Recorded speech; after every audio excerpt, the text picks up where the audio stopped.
Kang Tiwu walked through the crowded streets of Station Vila 9 with his hands deep in his pockets.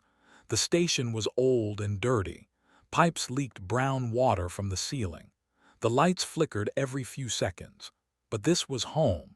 He had lived here for 12 years, running a small starship repair shop with his partner Yuna. Today he needed parts.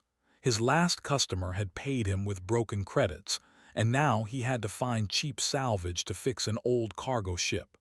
The underdock market was the only place where he could afford anything. The market was loud and smelled bad. Aliens of every shape and color pushed past each other. Some had scales, some had fur, some had too many eyes. Tiwu kept his head down and moved through the crowd. He was looking for engine parts, nothing more. But then he heard something that made him stop. A child was crying.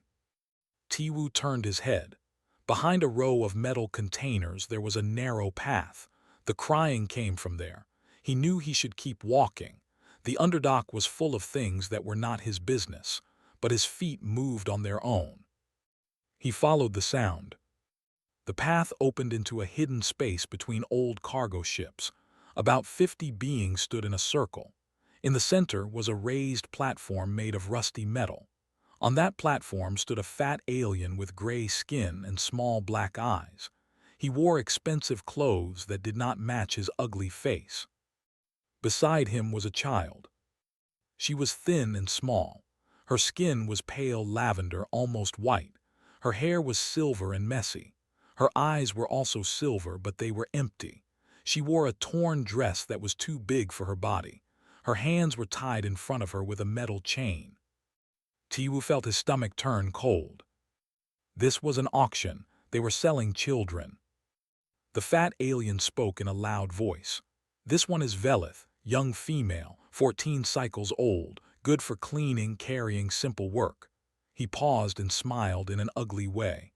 "But I must be honest, she is defective, completely deaf, cannot hear commands, cannot follow orders. I am selling her cheap because of this problem." Nobody moved, nobody bid. The fat alien's smile disappeared. His face became angry. "Come on, she is still useful, she can work, someone take her." Still nothing. Tiwu watched the girl. She did not move. She did not look at anyone. She stared at the ground like she was already dead inside. "Fine," the fat alien shouted. He grabbed the chain and pulled the girl forward. She stumbled but did not make a sound. "If nobody wants her, I will dispose of her. She is worthless anyway. I should have done it cycles ago." Something broke inside Tiwu. He thought of his sister. She had been 14 when the war took her. He never found her body. He never got to say goodbye. For years, he had nightmares about what might have happened to her, about the things that monsters do to young girls in times of war. His hand went up before he could stop it. "I will take her." The whole crowd turned to look at him. 50 pairs of alien eyes stared at the human in the back. The fat alien squinted at him. "A human, you want to buy a Velith child?" "How much?" Tiwu asked. His voice was calm, but his heart was beating fast. The fat alien laughed. It was not a nice laugh. 3,000 credits, and that is a gift. Tiwu had 3,200 credits. It was everything he had saved for the month. It was supposed to pay for food, rent, and supplies. He did not care. "Done." He walked forward and transferred the credits. The fat alien's eyes went wide, then narrow with suspicion. But credits were credits. He pushed the girl toward Tiwu. "She is yours now, human. Good luck. That thing has not made a sound in 3 cycles, broken beyond repair." Tiwu did not answer. He took the chain gently and looked at the girl. She did not look back. Her silver eyes stayed on the ground. "I am going to remove this chain now," he said softly. "I will not hurt you." He took out a small cutting tool and broke the metal chain. It fell to the ground with a loud noise. The girl flinched but still did not look up. Tiwu put the tool away. He took off his jacket and placed it over her thin shoulders. It was much too big for her, but at least it was warm. "Come with me," he said. I am taking you somewhere safe." He started walking. For a moment the girl did not move. Then slowly she followed him. Her steps were small and quiet. She stayed 3 steps behind him like a shadow. Tiwu did not look back at the auction. He did not look at the fat alien's ugly smile. He just walked out of the hidden market and back into the main streets of the station. His mind was racing. What had he just done? He could barely feed himself and Yuna. Now he had a child to take care of, a traumatized, possibly deaf alien child who had been sold like an object. Yuna was going to kill him. But every time doubt crept into his heart, he looked at the small figure walking behind him. She was so thin. Her arms were covered in old bruises. Her bare feet were bleeding from walking on the metal floor. No, he made the right choice. He reached his repair shop after 30 minutes of walking. It was a small building near the edge of the station. The sign above the door said Kang Repairs in faded letters. It was not much, but it was honest work. Tiwu opened the door and stepped inside. The shop was full of tools, spare parts, and half-finished projects. It smelled like oil and metal. To most people, it would look like a mess. To Tiwu, it was home. Yuna was at the back, working on a broken engine. She looked up when the door opened. She was a small woman with short black hair and sharp eyes. She wiped her hands on her pants and walked toward him. "Did you get the parts?" she asked. Then she saw the girl. Her eyes went wide. "Tiwu, what did you do?" Tiwu stepped aside so the girl could enter. She stood in the doorway, looking even smaller inside the big shop. The jacket hung from her shoulders like a blanket. "I bought her," Tiwu said simply. Yuna's mouth opened and closed several times. No words came out. Finally, she found her voice. "You bought a child. Are you insane? We can barely pay rent, we have no food for next week, and you spent our money on." They were going to kill her. Yuna stopped. Her angry face slowly changed. She looked at the girl again. This time she really looked. She saw the bruises, the torn dress, the empty eyes, the bleeding feet. Her shoulders dropped. "Oh no," she whispered. Tiwu nodded. "Her name? I do not know her name. The seller said she is deaf, cannot hear anything. He called her defective." Yuna walked slowly toward the girl. She crouched down to be at eye level. The girl did not move, did not react. "Hey there," Yuna said softly. "You are safe now. Nobody is going to hurt you here." The girl did not respond. She just stared at the floor. Yuna stood up and looked at Tiwu. Her eyes were wet. "Okay," she said quietly. "Okay, we will figure this out." Tiwu felt a weight lift from his chest. He did not realize how scared he was that Yuna would refuse, but she understood. She always understood. He looked at the small girl standing in his doorway. She was alone, hurt and scared, but she was alive, and as long as she was under his roof, he would make sure she stayed that way. He did not know what tomorrow would bring. He did not know how they would afford food or rent. He did not know how to take care of a traumatized child. But he knew one thing. He would never let anyone hurt her again. The first night was difficult. Tiwu gave the girl a small storage room at the back of the shop. It had a cot, a pillow, and a thick blanket. It was not much, but it was clean and quiet. He showed her the lock on the inside of the door. He pointed at it, then at her, then made a gesture of turning it. He wanted her to know that she controlled this space. She could lock the door whenever she wanted. Nobody would enter without her permission. The girl watched him with her empty silver eyes. She did not nod. She did not react.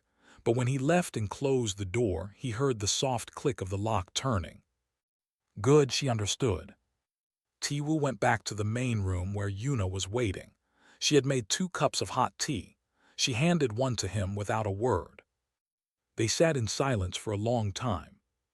"What do we know about Velith?" Yuna finally asked. Tiwu shook his head. "Not much. They come from a planet in the outer systems. They look almost human but with pointed ears and colored skin. Their hearing is supposed to be very good. much better than humans. But she is deaf. That is what the seller said. Yuna frowned. Maybe she was born different, or maybe something happened to her. Tiwu did not answer. He did not want to think about what might have happened to that girl. They went to sleep that night with heavy hearts. The next morning, Tiwu woke up early. He made a simple breakfast of rice and vegetables. He put some on a plate and carried it to the storage room. He knocked softly on the door. No answer. He knocked again, still nothing. "I am leaving food here," he said loudly and clearly. "I will go away now. You can take it when you are ready." He put the plate on the floor outside the door and walked back to the main room. He pretended to work on an engine, but he kept watching from the corner of his eye. After about 20 minutes, the door opened very slowly. A thin hand reached out and grabbed the plate. The door closed again. Tiwu smiled a little. This became their routine. Every morning he left food outside her door. Every morning she waited until he was far away before taking it. She never ate in front of them.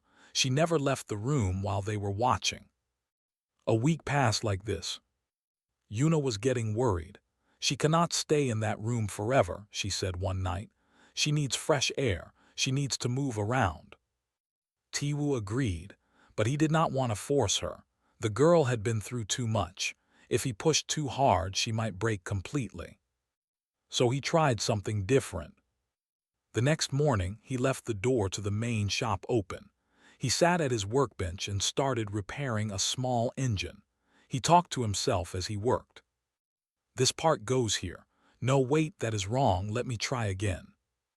He knew the girl could not hear him, but he hoped that maybe she would come out if she saw that he was not paying attention to her.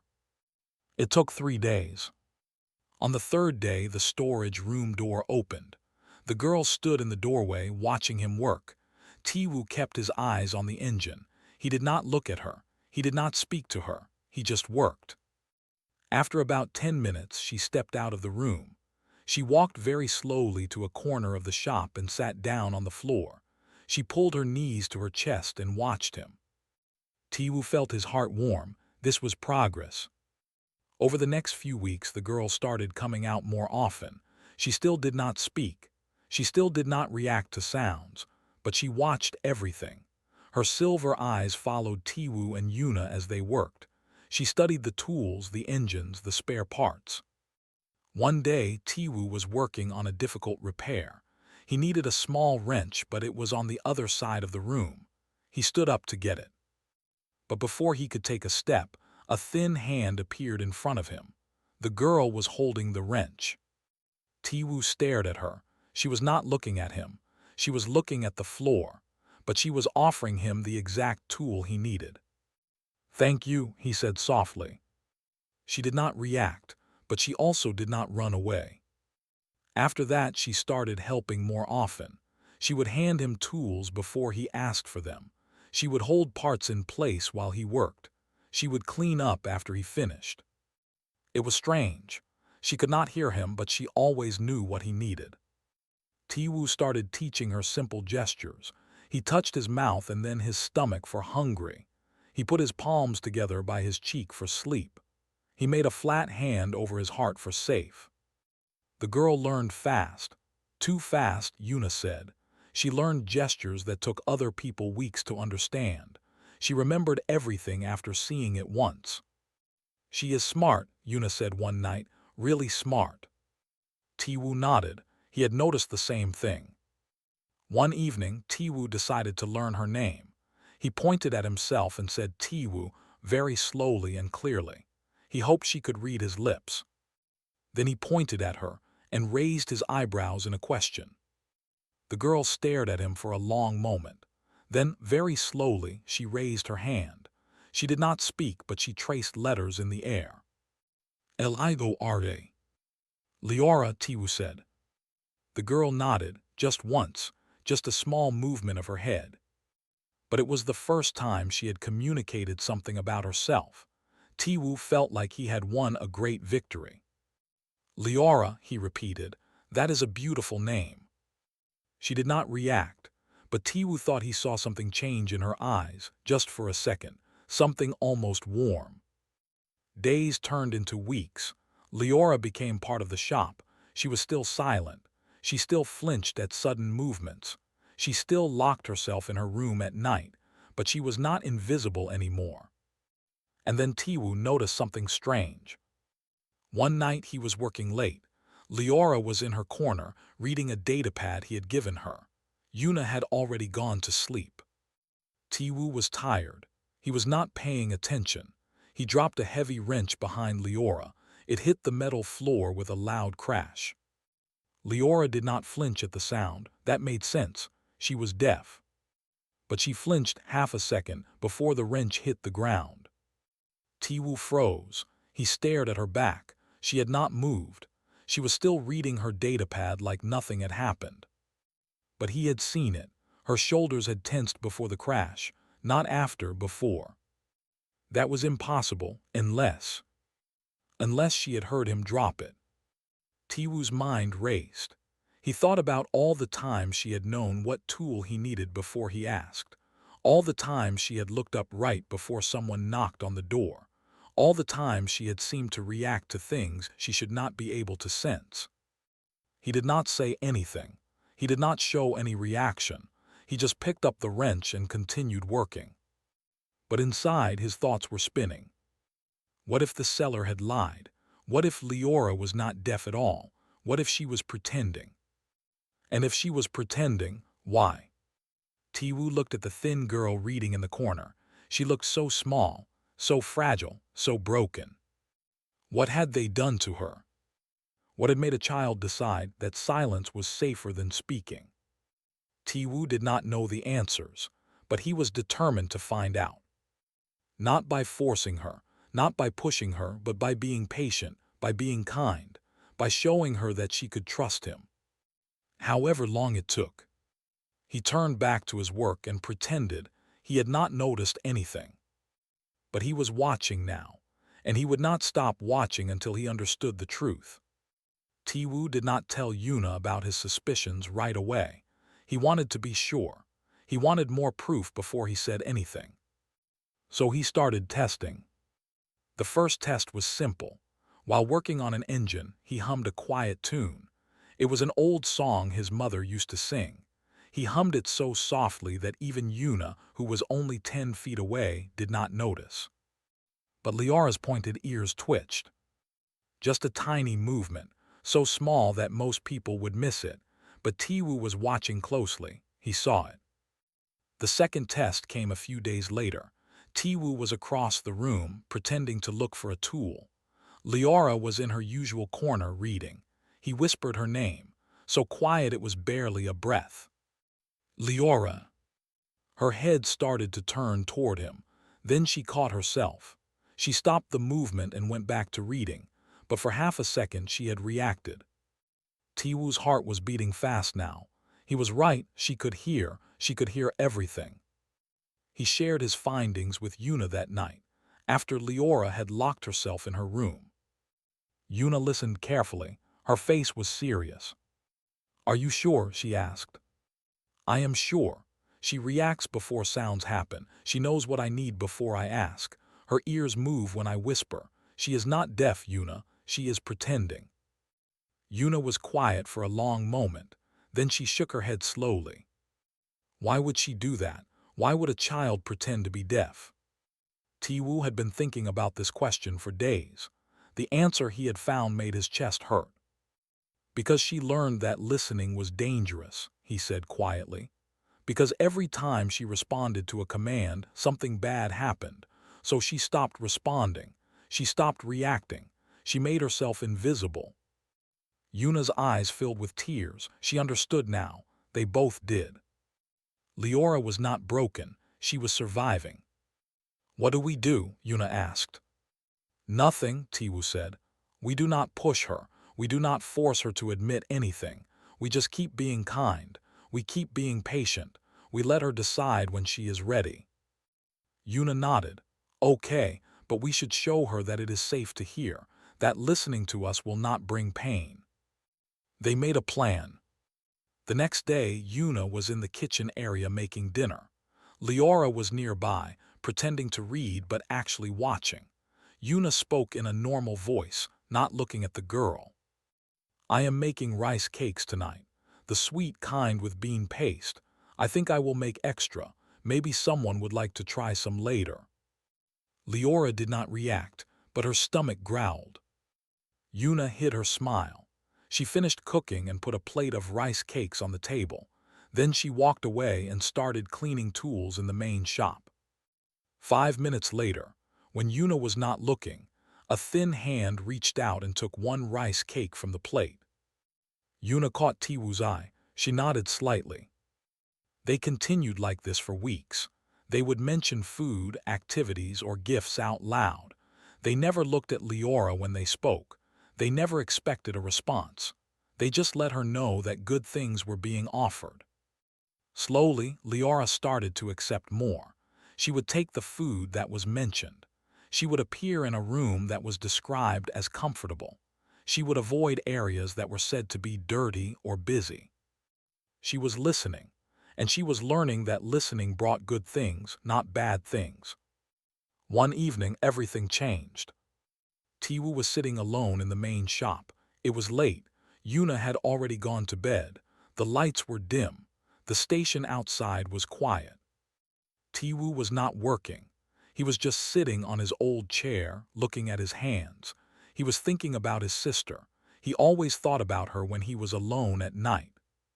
He did not know Leora was watching from the shadows. I had a sister once, he said quietly to nobody. Her name was Jihai. She was 14 when the war started, same age as you. He paused, his throat felt tight. I was supposed to protect her. I was her big brother, that was my job, but the soldiers came and everything went wrong. We got separated. I looked for her for 3 years. 3 years, Leora. I searched every camp, every station, every ship I could find. His voice broke. I never found her. I do not know what happened to her. I do not know if she is alive or dead. Every night I dream about her. Every night I wonder if she was scared, if she was alone, if she called for me. Tears were falling down his face now. He did not wipe them away. When I saw you at that auction, I saw her. I saw Jihai, and I knew I could not walk away. I could not let another girl be lost while I did nothing. He took a deep breath. I do not want anything from you, Leora. I do not want you to work for me. I do not want you to be grateful. I just want you to be safe. I want you to have the life my sister never got to have. He was quiet for a long moment. I do not know what they did to you. I do not know why you hide. But I want you to know that you are not a tool. You are not property. You are a person. And you deserve to be treated like one. He finally wiped his eyes and stood up. Anyway, I should sleep. Good night, Leora, wherever you are. He started walking toward his room. He did not expect anything. He was just talking to the air. But then he felt something. A small hand grabbed his sleeve. Tiwu stopped. He looked down. Leora was standing beside him. Her silver eyes were wet with tears. Her lips were trembling. Her whole body was shaking. But she was holding his sleeve. She was reaching out to him. Tiwu did not move. He did not speak. He just stood there and let her hold on. After a long moment, Leora spoke. It was the first word she had said since coming to the shop. Her voice was rough and quiet, like she had not used it in years, but it was clear. Sorry. Tiwu felt his heart shatter and heal at the same time. You have nothing to be sorry for, he said gently. Nothing at all. Leora shook her head. More tears fell. I heard everything. I always hear everything. I could not. I was scared that if I answered, you would hurt me too. Tiwu slowly crouched down until he was at her eye level. He did not touch her. He did not want to scare her. I will never hurt you, he said. Yuna will never hurt you. This is your home now. You can speak or you can be silent. You can hear or you can pretend. It does not matter. We will keep you safe either way. Leora looked at him with those silver eyes. They were not empty anymore. They were full of pain and hope and fear and trust, all mixed together. "Why?" she whispered. "Why do you care about me?" Tiwu smiled softly. "Because you matter. Because every child matters. Because I could not save my sister, but maybe I can save you." Leora stared at him for a long moment. Then slowly, she stepped forward and hugged him. It was the first time she had touched anyone willingly since arriving at the shop. Her thin arms wrapped around his neck, her face pressed against his shoulder, her tears soaked into his shirt. Tiwu hugged her back, gently, carefully, like she might break if he held too tight. They stayed like that for a long time. Neither of them said another word. They did not need to. A month passed after that night. Things changed slowly but surely. Leora still did not talk much, but she was not silent anymore. She would say good morning. She would ask for food. She would say thank you when Tiwu or Yuna did something kind. Her voice was still rough and quiet. Speaking felt strange to her after so many years of silence, but every day it got a little easier. She also started helping more in the shop, not because she was forced to, but because she wanted to. She liked working with machines. She liked fixing things. It made her feel useful. And her hearing was amazing. Tiwu discovered that Velith ears could hear sounds that humans could not. Leora could hear the tiny clicking noise that meant a part was loose. She could hear the high whistle that meant pressure was building wrong. She could hear problems before they became dangerous. She was not defective. She was extraordinary. One evening, Yuna sat Leora down for a serious talk. "I want to know about your past," Yuna said gently. "Not to hurt you, not to make you sad, but because we need to understand what happened, in case anyone comes looking for you." Leora's face went pale, but she nodded. "The man who sold you," Yuna continued. "Who was he?" "Gorvak," Leora whispered. "He was my stepfather." Tiwu felt his hands clench into fists. He had guessed something like this, but hearing it confirmed made him want to break something. "He married my mother when I was 7, Leora continued. "At first he was nice, but then my mother got sick. She died when I was 9. Her voice was flat, like she was reading a report about someone else's life. "After she died, Gorvak changed. He said I was a burden. He said I cost money and gave nothing back. He started making me work, cleaning, carrying, serving his friends." She paused, her hands were shaking. "If I did not do things perfectly, he punished me. If I did things perfectly, he found new reasons to punish me. So I stopped reacting. I stopped listening. I pretended I could not hear anything. That way, I could not fail if I did not respond." Yuna's eyes were wet. Tiwu could not speak. "He got tired of me after a few cycles," Leora said. "He decided to sell me. He said I was worthless anyway. He said nobody would want a deaf Velith girl. He said I should be grateful anyone bought me at all." She looked at Tiwu. "But you did, you bought me, and you did not hurt me. You did not make me work, you just let me exist." Tiwu finally found his voice. "You are not a burden, Leora, you never were. Gorvak was the problem, not you." Leora nodded slowly. She did not quite believe it yet, but she was starting to. Life continued peacefully for a few more weeks. The shop was busy. Customers came and went. Leora helped with repairs and became better every day. For the first time in years, she started to feel like she belonged somewhere. Then Gorvak came back. It was a normal afternoon. Tiwu was working on a transport ship. Yuna was organizing parts. Leora was reading in her corner. The door to the shop slammed open. 4 large aliens walked in. They had gray skin and small black eyes. They were soldiers or guards of some kind. Behind them walked a fat figure in expensive clothes. "Gorvak." Leora saw him and froze. All the color drained from her lavender face. Her hands started shaking so hard she dropped her datapad. Gorvak smiled when he saw her. It was an ugly, mean smile. "There she is," he said, "my property." Tiwu stepped forward. His body moved between Gorvak and Leora. She is not your property. I bought her legally at an auction. Gorvak laughed. Legally?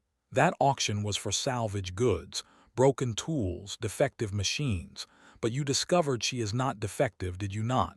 You discovered she can hear. His eyes narrowed.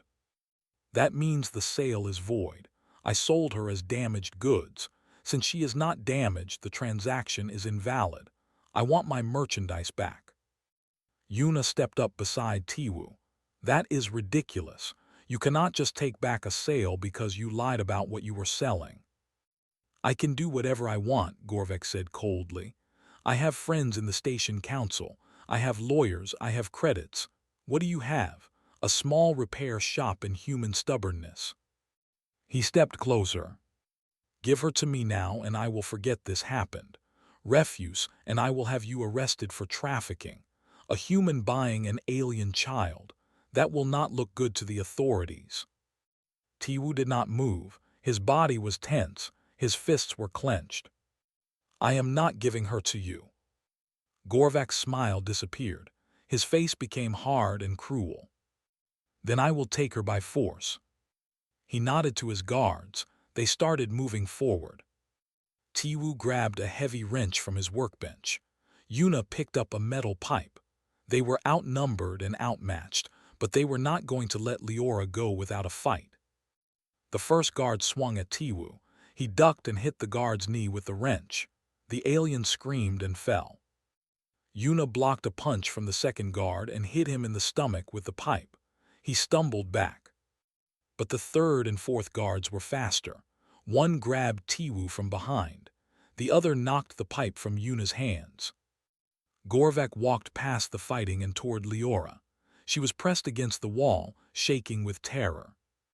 Come here, little one, he said softly. It is time to go home. Leora could not move. Her body was frozen. Her mind was full of memories, all the pain, all the fear, all the things he had done to her. Gorvak reached out his hand. Stop. The voice was loud and clear. It echoed through the shop. Everyone froze. Leora was standing straight now. Her hands were still shaking. Her face was still pale, but her eyes were burning with something new. Fire. Stop, she said again. Her voice was not quiet anymore. It was strong. Gorvak stared at her in shock. You can talk. I can hear everything, Leora said. I heard every deal you made in your office.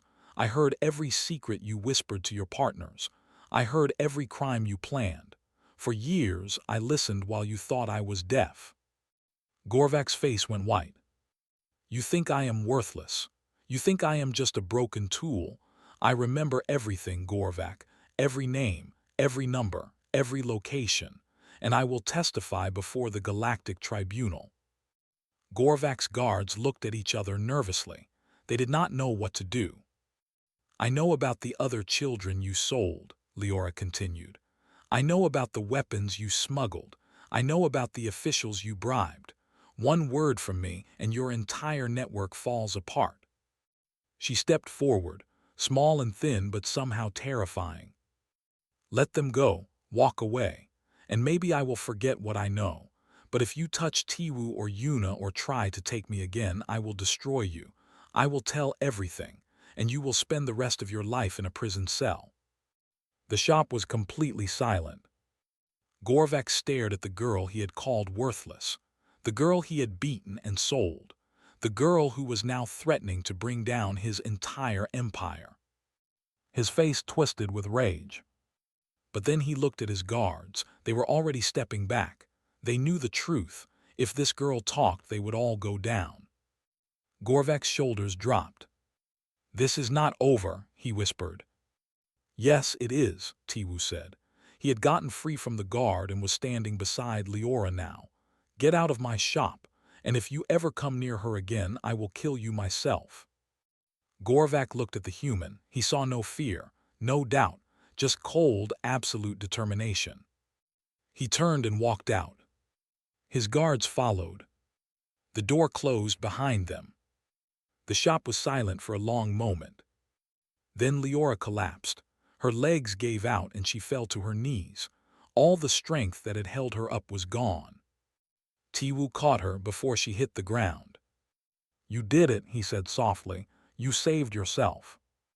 Leora was crying now, hard, shaking sobs that came from somewhere deep inside. "I was so scared," she whispered. "I know," Tiwu said, "but you were also so brave." He held her while she cried. Yuna came and put her arms around both of them. They stayed like that for a long time. Outside, Gorvak was already making plans. He was not finished yet. But inside the shop, 3 people held onto each other. And they were ready for whatever came next. The next few days were tense. Tiwu kept the shop doors locked. He did not take new customers. He and Yuna took turns keeping watch at night. They all knew Gorvak would not give up easily. A man like him did not accept defeat. He would come back. The only question was when and how. Yuna had an idea. "We need proof," she said one morning. "Leora says she knows about his crimes, but words are not enough. We need evidence that the tribunal cannot ignore." Tiwu nodded. "What do you suggest?" Yuna smiled. It was not a nice smile. It was the smile of an engineer with a plan. "I can build a recorder, small, hidden. If Gorvak comes back and makes threats, we will have everything we need." She got to work immediately. By the end of the day, she had created a tiny device no bigger than a button. It could record audio and video for several hours. She hid it in a corner of the shop where nobody would notice it. "Now we wait," she said. They did not have to wait long. 3 days later, Gorvak returned. He came alone this time. No guards, no muscle, just him and his expensive clothes and his ugly smile. Tiwu opened the door slowly. "What do you want?" Gorvak walked into the shop like he owned it. He looked around at the tools and machines. He looked at Yuna standing near the workbench. He looked at Leora hiding in the corner. "I came to make a deal," he said. "A peaceful solution." Tiwu crossed his arms. "I am listening." Gorvak nodded. "I will give up my claim on the girl. I will walk away and never bother you again. But I want something in return." "What?" "Her silence. She knows too much about my business. I need a guarantee that she will never talk, never testify, never share what she heard." Tiwu glanced at Leora. She was pale but steady. She gave him a small nod. "And how would you guarantee that silence?" Tiwu asked. Gorvak smiled. "A contract, a legal document. If she breaks it, she will owe me 100 million credits. More than she could ever pay. It would make talking too expensive." "And if I refuse this deal?" Gorvak's smile faded. "Then I will use my connections. I will have you arrested for trafficking. I will have your shop closed. I will take the girl by legal force. And when I have her back—" His voice dropped to a whisper. "I will make sure she never speaks again, permanently. There are doctors who can remove tongues, you know, very clean, very professional." The shop was silent. Tiwu felt rage burning in his chest. He wanted to grab Gorvak's throat and squeeze until the life left his eyes. But he stayed calm. He needed to keep him talking. "So those are my choices. Sign the contract or lose everything." "Exactly," Gorvak said. "I think you will find the contract is very reasonable. The girl gets to live. You get to keep your shop. Everyone wins." He pulled out a datapad and offered it to Tiwu. Tiwu did not take it. Instead, he smiled. "Thank you, Gorvak. That is everything I needed." Gorvak froze. "What?" Yuna stepped forward. She was holding a small device in her hand. "We recorded everything," she said. "Your threats, your plan to mutilate a child, your admission that you have connections you use for illegal purposes." Gorvak's face went white. "You cannot do that. That recording is illegal. It cannot be used in court." "Maybe not in a regular court," Yuna said. "But the Galactic Tribunal has different rules, especially for cases involving child trafficking. They accept any evidence that shows the truth. She pressed a button on the device. This is now being uploaded to the tribunal's secure server, along with Leora's testimony about your other crimes. It should reach them in about 10 minutes. Gorvak looked at Leora. His face was twisted with hate. You stupid girl, you think you have one. I will destroy you. I will destroy all of you. No, Leora said. Her voice was calm. You will not. She stepped out from the corner. She was not hiding anymore. For years I listened to you. I heard you hurt people. I heard you sell children. I heard you laugh about the lives you ruined. And I could not do anything because I was small and scared and alone. She looked at Tiwu and Yuna. But I am not alone anymore. I have a family now, and we are going to stop you. Gorvak opened his mouth to speak. But before he could say anything, the shop door burst open. Station security officers flooded into the room, 6 of them wearing armor and carrying weapons. Behind them walked a tall woman in an official uniform. She had the symbol of the Galactic Tribunal on her shoulder. Gorvak of the Velith Trade Guild, she said in a cold voice. You are under arrest for child trafficking, smuggling, bribery, and conspiracy to commit violence. You have the right to remain silent. Everything you say will be recorded. 2 officers grabbed Gorvak's arms. He struggled, but they were too strong. This is a mistake, he shouted. I have rights, I have lawyers, you cannot do this to me. The tall woman looked at him with disgust. Your lawyers are being arrested too. Your partners are being arrested too. Your entire network is falling apart as we speak. She turned to Leora. Thank you for your testimony, young one. You have helped us stop a very bad man. Leora nodded. She did not smile. She did not celebrate. She just watched as Gorvak was dragged out of the shop, still screaming threats and promises. The door closed. Silence fell. Then Yuna let out a long breath. It is over, she said. It is finally over. Tiwu walked to Leora and put a hand on her shoulder. How do you feel? Leora was quiet for a moment. Then she looked up at him with her silver eyes. Free, she said. I feel free. 2 months later, the Galactic Tribunal delivered its verdict. Gorvak was found guilty on all charges. He was sentenced to 40 years in a maximum security prison. His money was taken. His network was destroyed. The children he had sold were found and rescued. Tiwu received an official document in the mail. It was a guardianship certificate. The tribunal had named him Leora's legal guardian. She was officially part of his family. He showed her the certificate that evening. Leora read it 3 times. Then she started crying. This means I belong here, she asked. This means you belong here, Tiwu confirmed. Forever if you want. Leora hugged him tightly. I want, she whispered. I want so much. Life went back to normal after that, or maybe a new kind of normal. The shop was busy. Customers came from all over the station because word had spread about the human mechanic who had stood up to a trafficking ring. People respected Tiwu. They trusted him. Leora helped with repairs every day. She was good at it, really good. Her hearing let her find problems that nobody else could detect. Customers started asking for her specifically. Yuna joked that they should change the sign to Kang and Leora Repairs. Leora blushed and said no, but secretly she liked the idea. One evening, Tiwu was working on an old freighter engine. It was a difficult job, and he was tired. He started humming an old song without thinking. It was the same song his mother used to sing. The same song he had hummed that first day when he was testing whether Leora could hear. A soft voice joined him. He looked up. Leora was sitting across from him, working on a small device. She was humming along with him.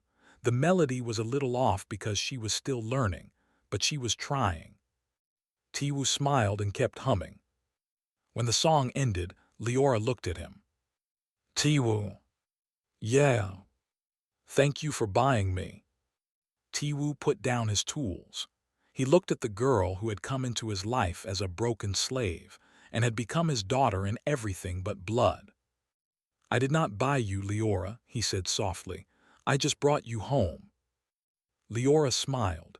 It was a real smile, a happy smile, the kind of smile that reached her silver eyes and made them glow. And for the first time since losing Jihai, Tiwu felt whole again. Outside the shop, the station continued its endless rotation through the stars. Ships came and went. People lived and died. The galaxy kept spinning. But inside the small repair shop on the edge of Station Vila 9, a human and an alien sat together, working side by side. A family. Not by blood, not by law. By choice. And that was the strongest kind of all.